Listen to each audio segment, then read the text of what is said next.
The first thing I want to do when I become president is to make sure I don't stay president.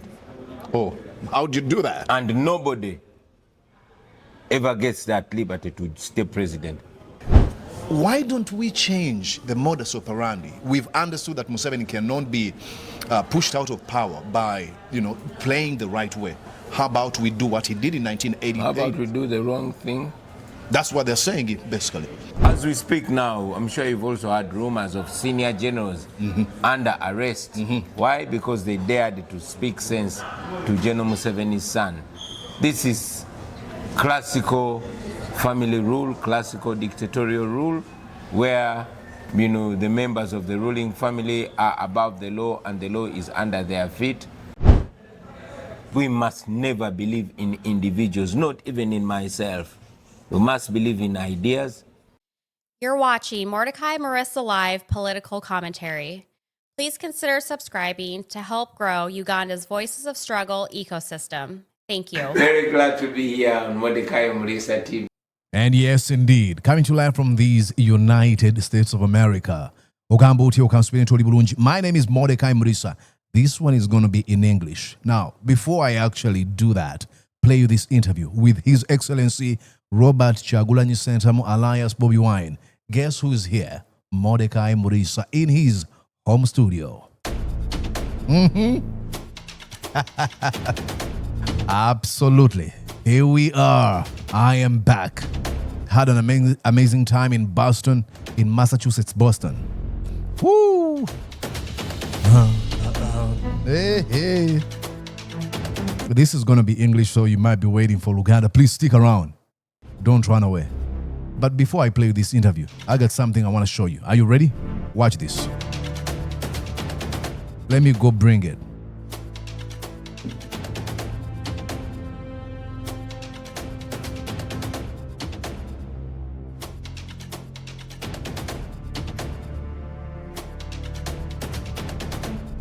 All right.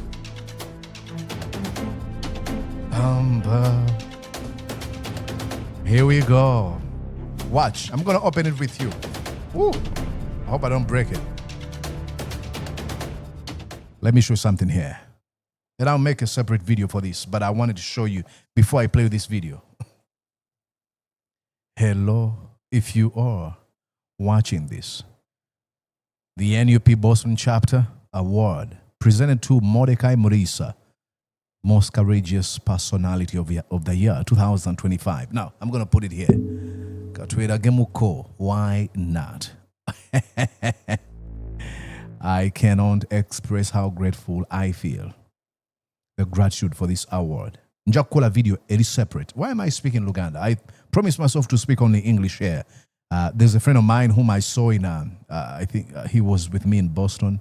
His name is Tito. He told me, Mordecai, I try to follow you, but you only produce Luganda. Please make sure that you add in some English. I'm like, okay, I'm going to do that. All right, ladies and gentlemen, I had an opportunity once again to interview the president of the National Unity Platform, Robert Kyagulanyi Ssentamu alias Bobi Wine, where we discussed a range of issues regarding the upcoming 2026 elections. I asked him, why are we going back? If we believe that, we were cheated last year, why are we going back? And the voices of folks who have said that we all know what Museveni does. He deploys his jackbooted thugs on the streets and deep, in the country. He abducts people, tortures them, disappears them, murders them, and stuff like that. And we've said, we know this is his modus operandi. How about we try the other way around? Let's try violence. Some people have suggested that. I am not one of them, but some people think that the only way we can get rid of Museveni is by using violence. And Bobi Wine reaffirms his position. He's against violence. And what is the reason he gives? Is what you're going to watch in this conversation. He goes on to call upon you folks to, listen. Listen to what he's saying. Listen to his cry that we've got to come out and fight for the country we want to build, especially recognizing the Museveni, the evil regime of Mr. Museveni. and the desperation from his sycophants who are hell-bent on keeping him in power, despite of them knowing that he is not good at what he does. So this is all what we discuss in this conversation, and I'm so glad that you're part of those people who are going to enjoy this one. Are you ready? Are you ready? This is going to be totally English, completely English, and then probably I'll have to make some Luganda commentary on the same video. So if you would, you might want to subscribe to this feed and wait for the Luganda commentary. Make sure that you tap in that notification bell and wait for Omuteketeke or Mugalatia, and at the same time, Owechitibwa. I added a new title to myself, VIP.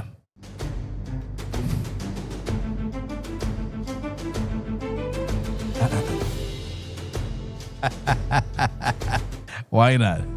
All right, ladies and gentlemen, now here's the interview of the president himself, and with yours truly, Mordecai Murisa of the Mordecai Murisa Live. Enjoy.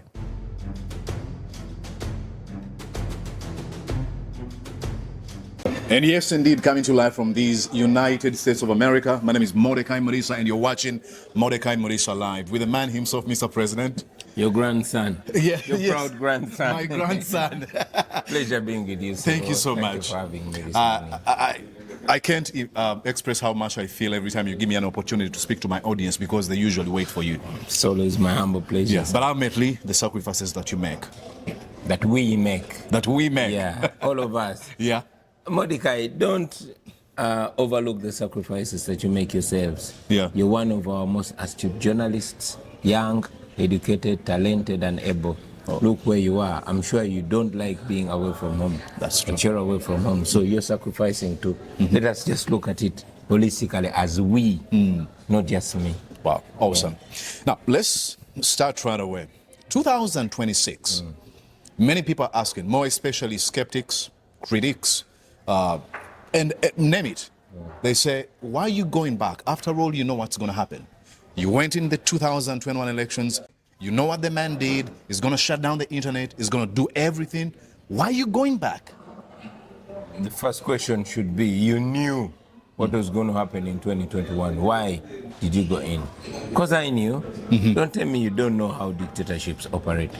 But we went in knowing we were going to win, knowing we were going to be rigged. But the Baganda say, akugoba, tabula chakusuza. Exactly.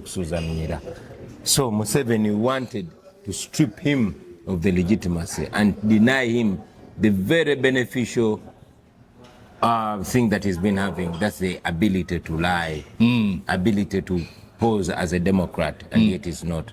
And we succeeded in that. So, like Dr. Besige taught us, when you're eating an elephant, you eat it bit by bit, by bit by bit. So we want to break down the dictatorship bit by bit by bit. This is another opportunity. It's an election.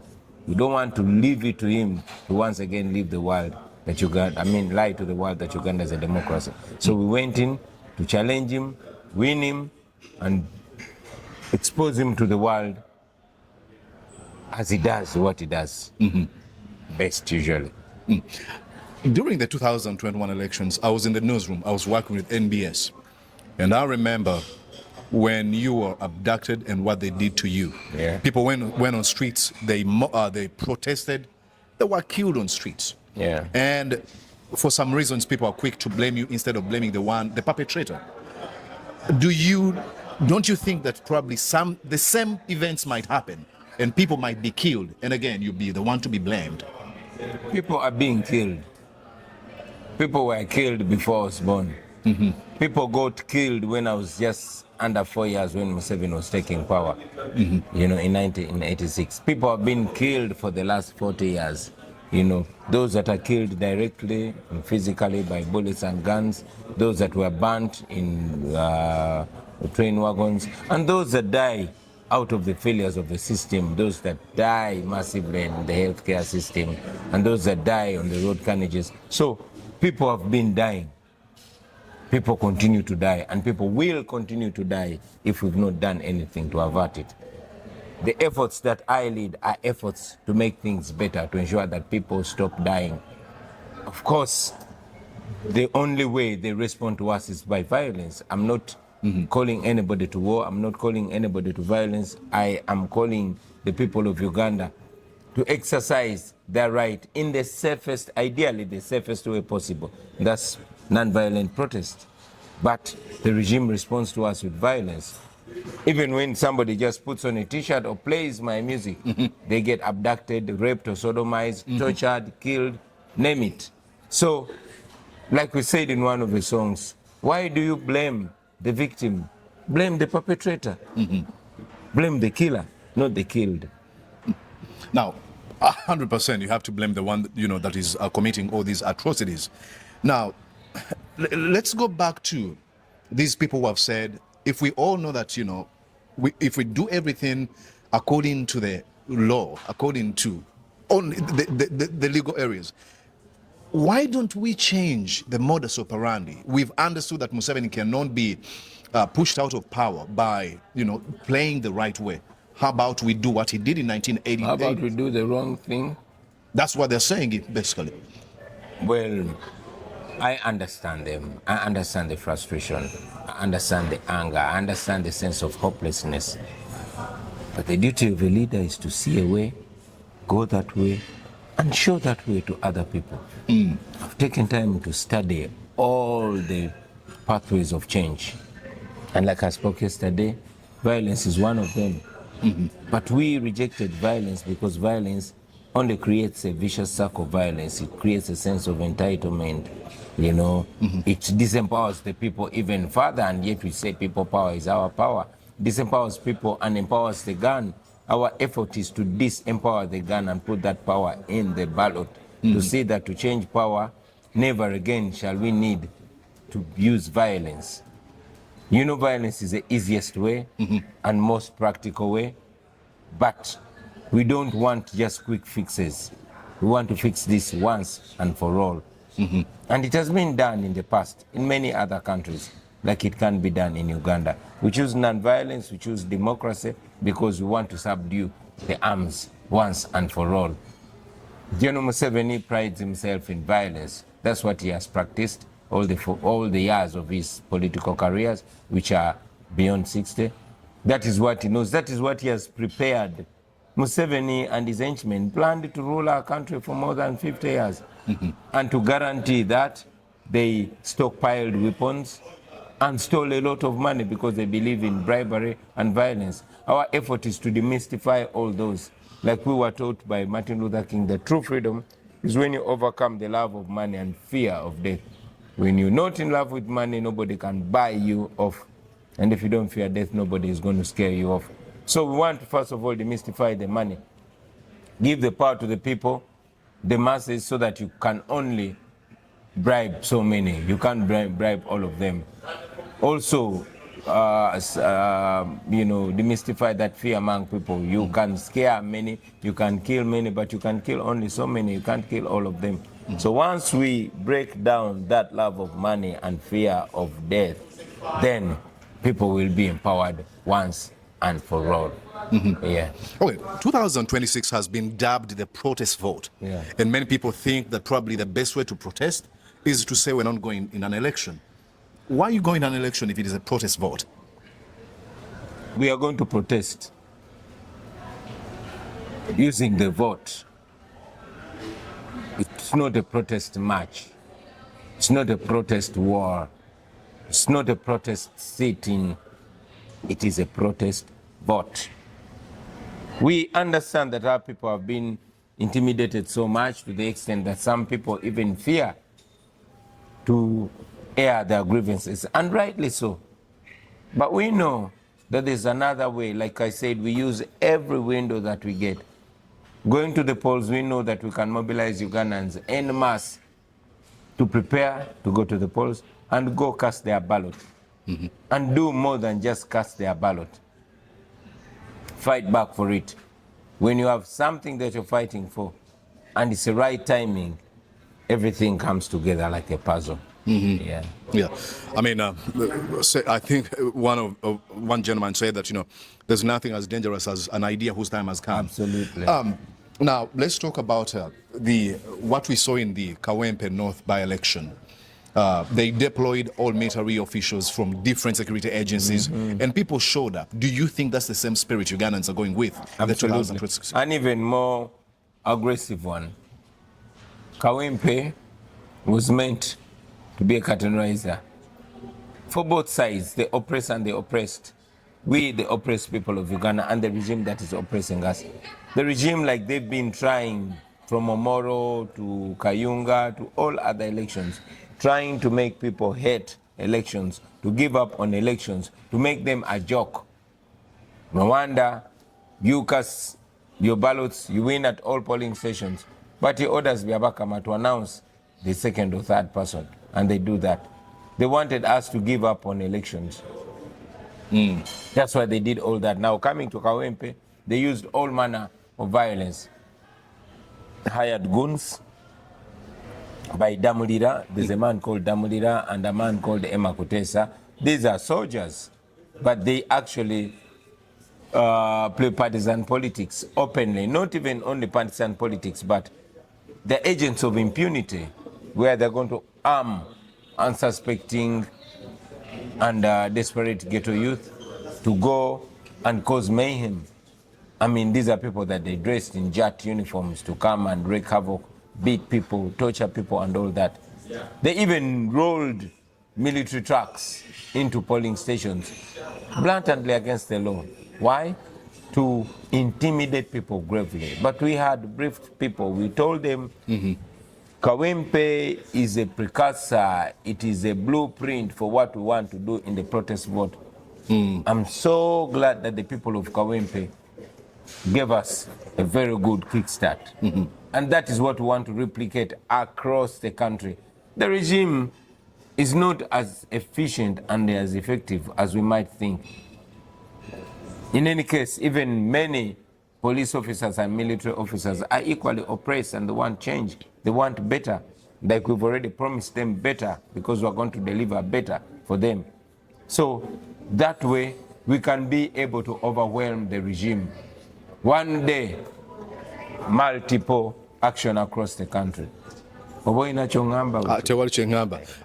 question about, you talked about security agencies, and what came to my mind is the commander of our defense forces. He's made unbelievable threats against your life. And many people believe him. We don't actually take his words for granted. He's done it. I mean, he abducted one of our own, Eddie Mutwe, tortured him, gloated about the same on social media. Aren't you afraid that this is going to be done to you? We saw what they did to you last time. Concerned? Yes, I am. Scared? No, I am not. He is scared. I am not. I am not, because I know what can happen. And my greatest prayer is a serenity prayer. I ask God to give me the courage to change things that I cannot. And I can do that. Yeah. What I can't change, I don't sulk about it. I know that our nation is under capture. Everybody knows. Every institution, the police, the military, as we speak now, I'm sure you've also heard rumors of senior generals under arrest. Why? Because they dared to speak sense to General Museveni's son. This is classical family rule, classical dictatorial rule, where the members of the ruling family are above the law and the law is under their feet and they can do all that they want. Only that is unprecedented in the entire world for a current head of the military to do all manner of thoughtless things, for lack of a better word.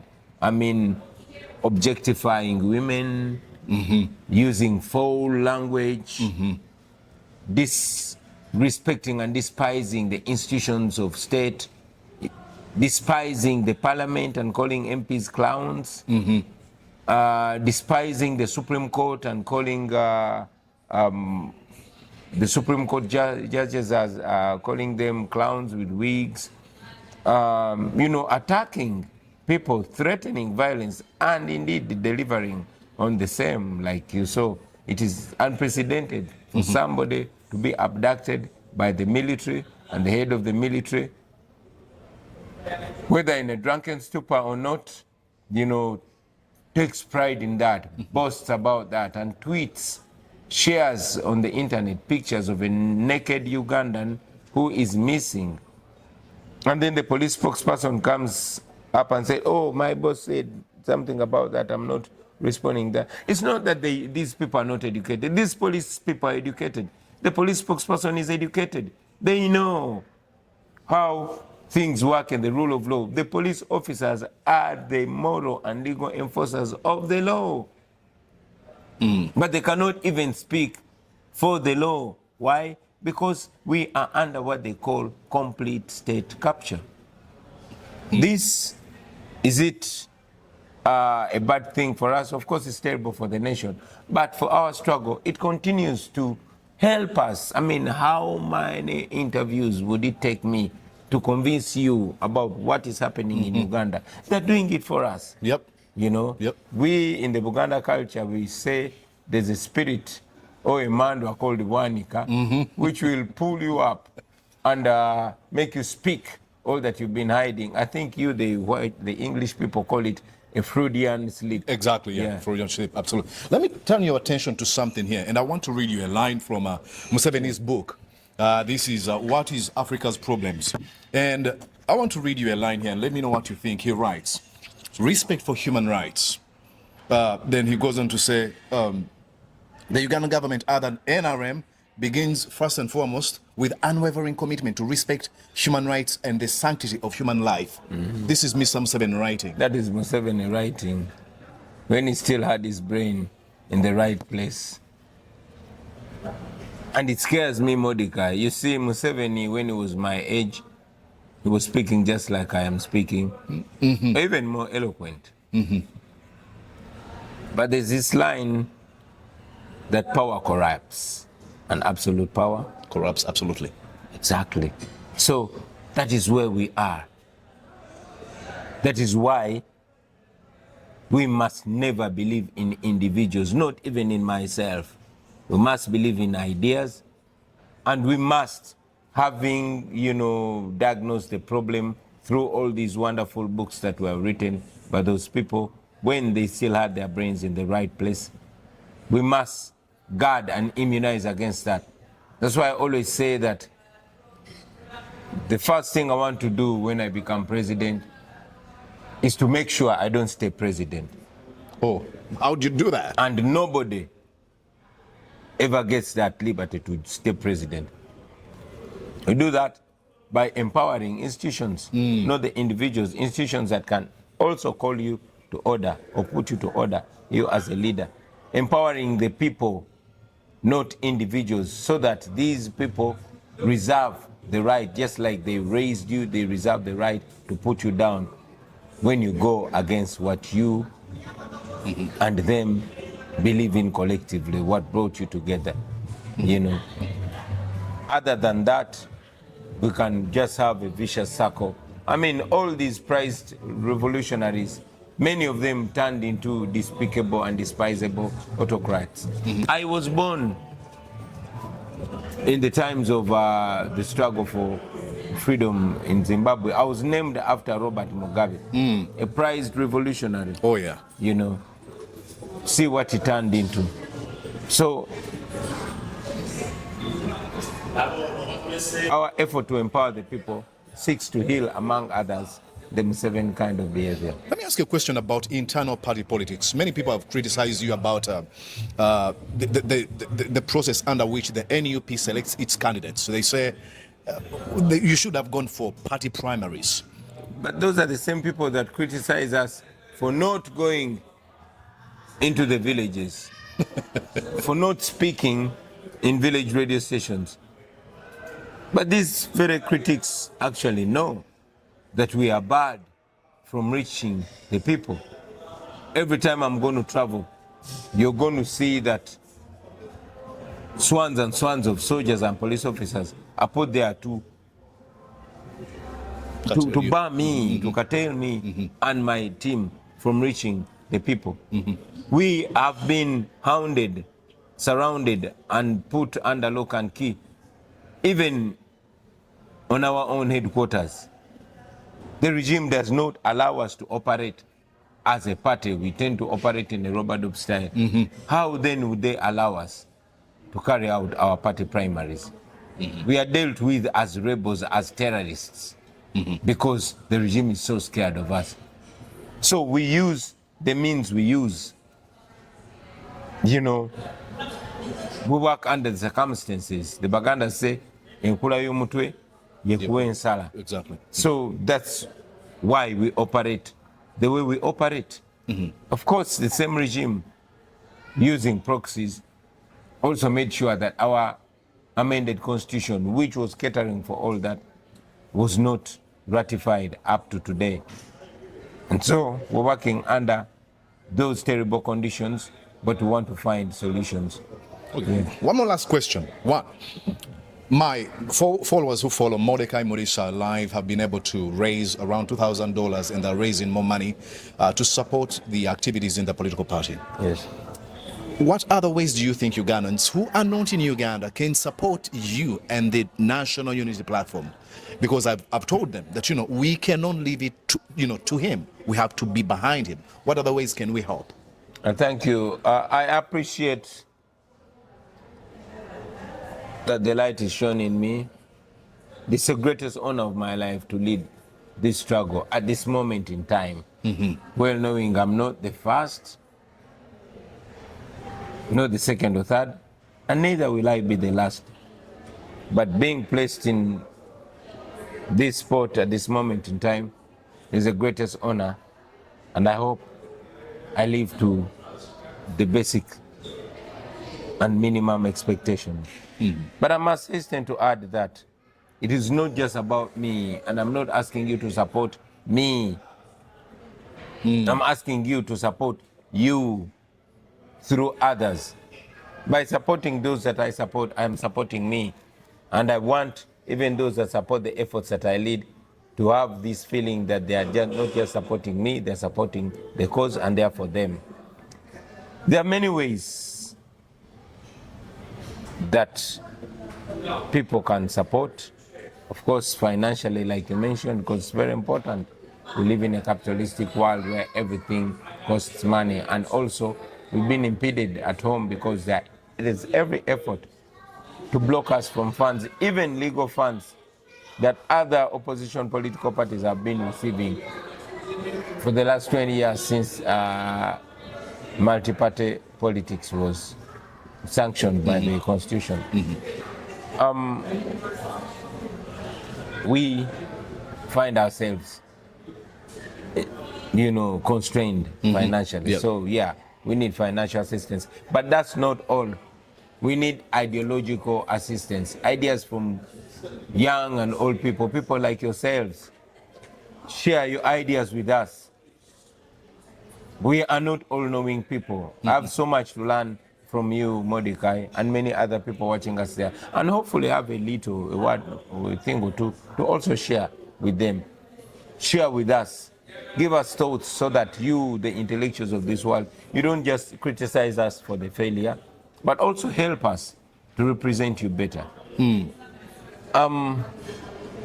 also get involved. I cannot appreciate you enough for using your valuable time to always go on social media, break down things for people, things that may even we, the leaders, sometimes fail to break down effectively. Please break them down.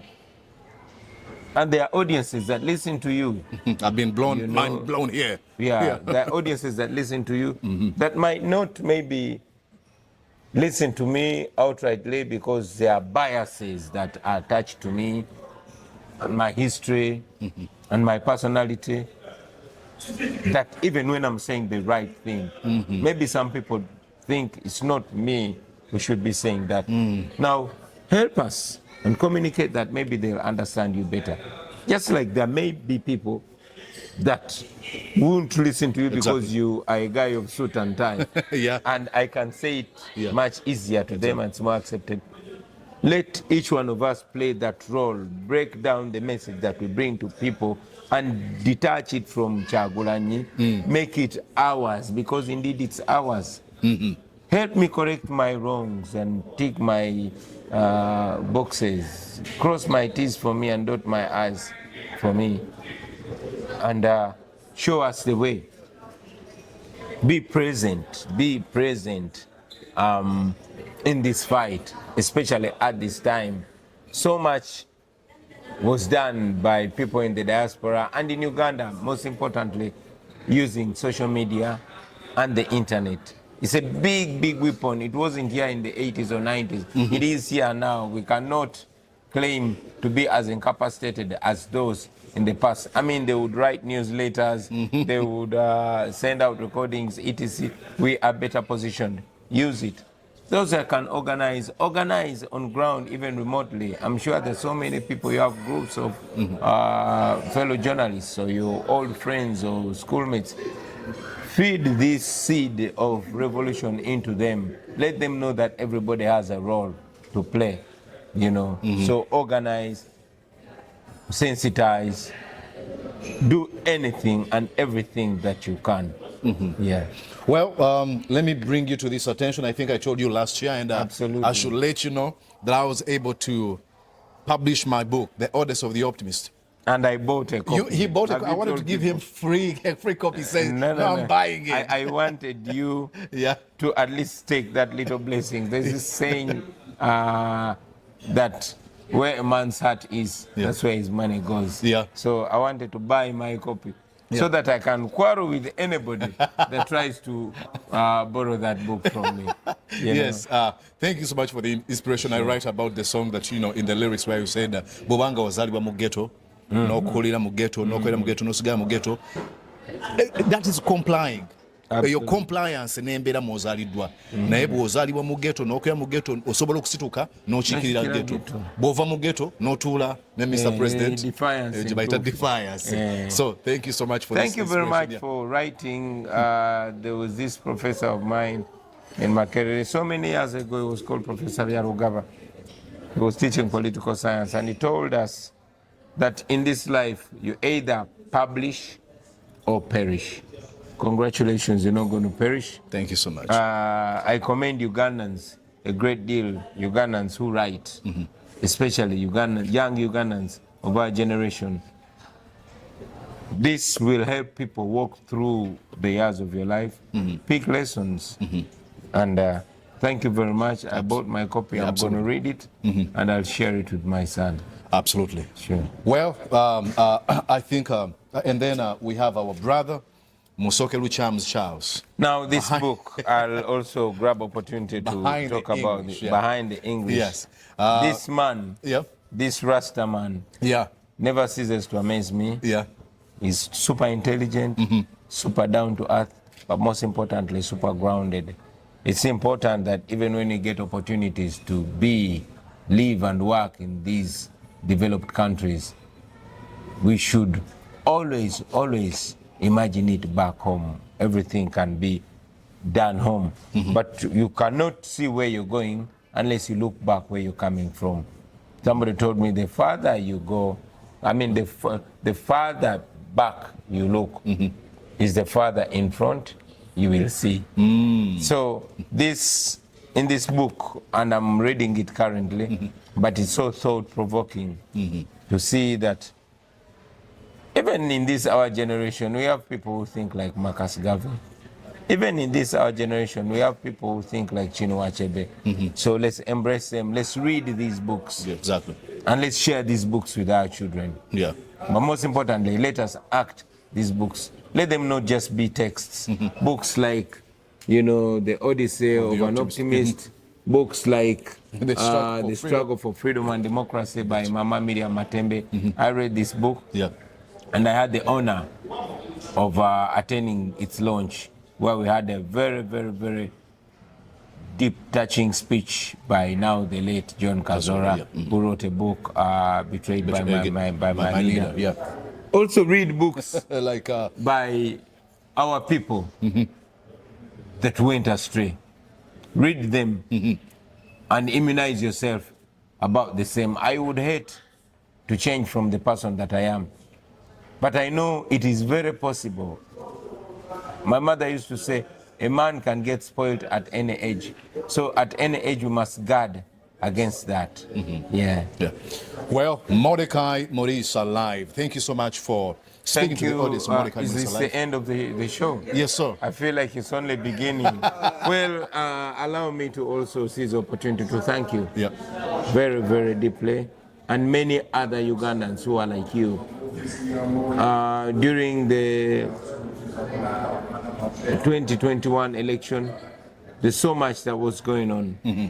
And we had so much commentary from Ugandan analysts. Many of them have been intimidated. Many of them, those outspoken Ugandans in the diaspora have been intimidated and silenced. I appeal to them not to give up. I appeal to them not to deny this struggle. They are noble voices. They are voices of reason. They are voices of courage, you know. They shouldn't tire. It always gets darker before day breaks. So let's keep going. Don't give up. Don't shy away. This is a historical generational fight. Let's fight it together. Let's win together. Finally, I want to ask you to unite. The biggest enemy is disunity. It would be unfortunate in this our generation 2025 looking at each other from the lenses of religion, from the lenses of tribe, from the lenses of social class. These developed countries had to go past that to be where they are. We can do it. This is not rocket science. We can achieve it if we stick together, if we be together. So I appeal to you to unite in purpose. We might never be the same, we might never think the same, we might never appear the same, but we suffer from the same. And when we win, we shall benefit from the same. So let us stick together. To the diaspora people, you are a great engine of this our struggle. Just like it has been historically, many countries have been largely freed by their citizens who live outside the country. It's my dream to one day go past this. It's my dream to one day see many of you flock back into the country to live happily ever after. Exactly. So by the grace of God, we'll get there. I once again want to undertake on my behalf and on behalf of the party that I lead, the National Unity Platform, that for us, tetugenda kuzikiza. Teri kuzikiza. We're going to give up and we're going to win. And we're going to see freedom in our lifetime, inshallah. Thank you for being on Mordecai Maurice Alive. Thank you very much for having me. Yep. Cheers. Did you enjoy what you just watched? I'm sure they did. I'm going to guess that you did. How about you consider subscribing to Mordecai Maurice Alive YouTube channel? Thank you.